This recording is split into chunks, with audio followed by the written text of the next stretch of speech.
Rosie was born happy and healthy at full term. She was fine until she was about 2.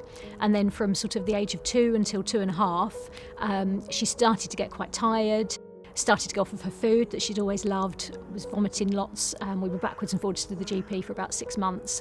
And by the time she was eventually diagnosed with restrictive cardiomyopathy, she was in end-stage heart failure. She had a heart transplant in 2016.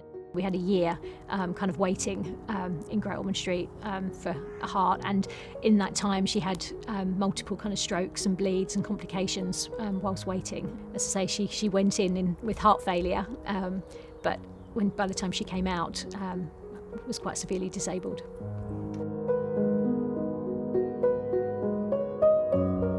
We started coming here just after we had left Great Ormond Street, having spent a year there in 2016. At the time, we came home with a disabled child. When she went into Great Ormond Street, she wasn't. So it was a huge shock to come here and find a centre that could help us and that Rosie loved and her siblings loved was amazing. I can remember coming and she just loved it, and the staff were amazing. Everybody was just so friendly and smiley, and it just put her at ease. And then George and Grace, her siblings, loved it. So because they were relaxed and happy, she was. And I can just remember kind of leaving that first time thinking, oh my God, it's just such a magical place. It can be quite tough. I'm a single mum with 3 children, and when we're here, there's always people on hand to help.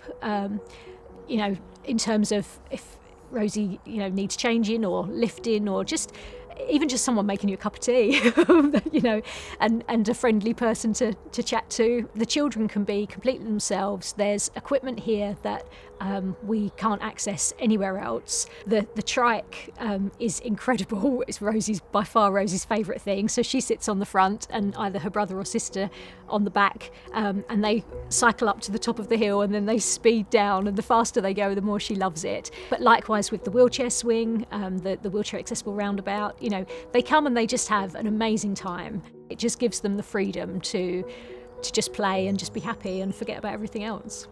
Knowing that Little Havens is here to help us when we hit those bumps. If I didn't have that, then I'm not quite sure where I would end up, if I'm totally honest. I think, there could be some really grim times ahead, and actually I don't feel that. I feel like, it's a really positive road ahead, because I know when we hit those bumps, you're here to help us along the way. It's such a valuable service that we would be lost without.